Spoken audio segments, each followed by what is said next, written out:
के बोले भुजा बहादुर फड़कन लगे नाचन लगे मुझ के बाद। तो उसकी कहनात भी कई किस्म की है। चल बोला जाकर कह देना पृथ्वीराज चौहान से। बोले कब? बोले पूरी कचौड़ी टिंग ताक ताक टिंग ताक ताक टिंग ताक के भुजा बहादुर फड़कन लागे नाचन लगे मुझ के बार। कहो कोई की मूछ के बाल नाचत देखे आपने? मगर कहने का अर्थ क्या है कि मतलब इतना हर्ष और इतना उल्लास था उस भीषण संग्राम में, जहां पे हम और आप जैसे लोग अगर पहुंचे तो सब में पहले धुकपुकी बढ़त है, और उनके हृदय में उनकी धुकपुकी नहीं, उनके हृदय में धड़कनें बढ़ती थीं, जहां पे हर्ष और उल्लास और शौर्य दिखाने की जो वो अपनी प्रतीक्षा कर रहे होते थे, उसके अवसर को सामने देख के कि बिल्कुल उनको लगता था कि जैसे यही प्रेमिल क्षण आ गया है कि जहां पे मैं अपनी उस शौर्य रूपी प्रेमिका को अपने शौर्य का प्रदर्शन करके अपनी तरफ रिझा सकता हूं।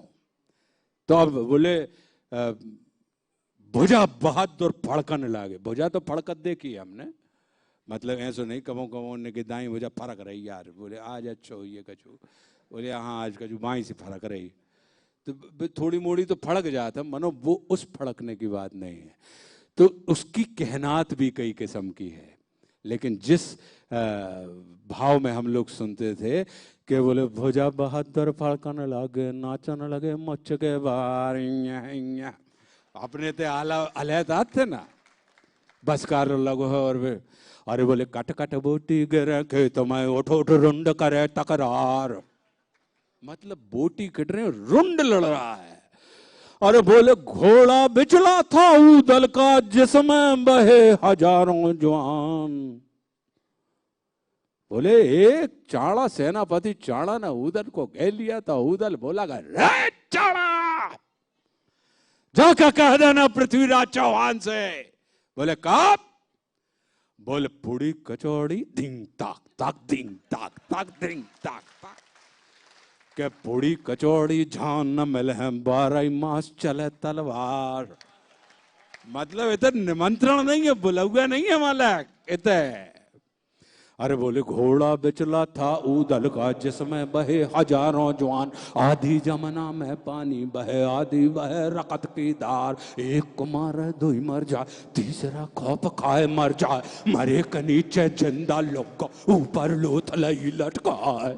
अब ये जो बात है, ये जो मतलब अकेला काव्य ही नहीं है, अकेला छंद ही नहीं है, उसमें लहर भी है, उसमें बहर भी है, उसमें धुन भी है, उसमें सुर भी है। ये जो बात होती है कि तब इतने पुराने 1000 साल पुराने किसी युद्ध के वर्णन को सुनकर आपको लगता है कि वो दृश्य आपकी आंखों के सामने आज भी ताजा हो गया। बोले उसमें कैसी कैसी उपमाएं दी हैं, बोले विलक्षण उपमाएं दी हैं। उस समय क्या उपमा है? बोले 12 बरस लो कूकर जीव है। अब कह रहे हैं मतलब अपने बच्चे को राजा बता रहा है कि अगर आ गया है कोई दुश्मन हमारे सामने तो छिपने की डरने की उसकी जरूरत नहीं है। माताएं कह रही हैं अपने बच्चों से कि 12 बरस लो कूकर जीवे और 14 लो जिये सियार, बरस 18 छत्री जीवे ज्यादा जीवे तो धिक्कार। अब ये जो बात है कि मतलब तुम जाओ, तुमको इस मां ने अपने गर्भ से पैदा ही इस मां की रक्षा करने के लिए भेजा है। बोले बहुत हो गए, अगर तुम 18 के ऊपर जी रहे हो बेटा, मतलब तुम जैसे हम और आप खेलवे नहीं गए, मतलब तुम लड़वे नहीं गए। बोले यही से अपने बुंदेलखंड में लड़का की का परिभाषा होता है। अपने बुंदेलखंड में कही जाता है कि जो लड़ लड़ का बड़ो हो वो लड़का। लेकिन आज की तारीख में हो कर रहो कि हम अड़ अड़ के बड़े हो रहे हैं, हम लड़वे में नहीं अड़वे में विश्वास रख रहे हैं। वो अड़ने में नहीं, वो लड़ने में विश्वास रखते थे। लड़ना मतलब अपनी बुराइयों से लड़ना, लड़ना मतलब अपनी कमजोरियों से लड़ना, लड़ना मतलब अपने विकल्पों से लड़ना। और लड़ते जब आप हैं तो फिर आप किसी को हराते नहीं हैं, उसमें फिर विजय का भाव होता है। बोले हम अपनी बुराइयों से लड़कर अपने ऊपर बुराइयों के ऊपर हमने विजय प्राप्त कर ली। आज की तारीख में अपन देखते हैं उनके न्यूज़ चैनल वाले कहाँ चले जाते हैं, कहूँ कछो मचो होए, सब में पहले एक आती ना कि हम सब में पहले, कहाँ चले जाते हैं?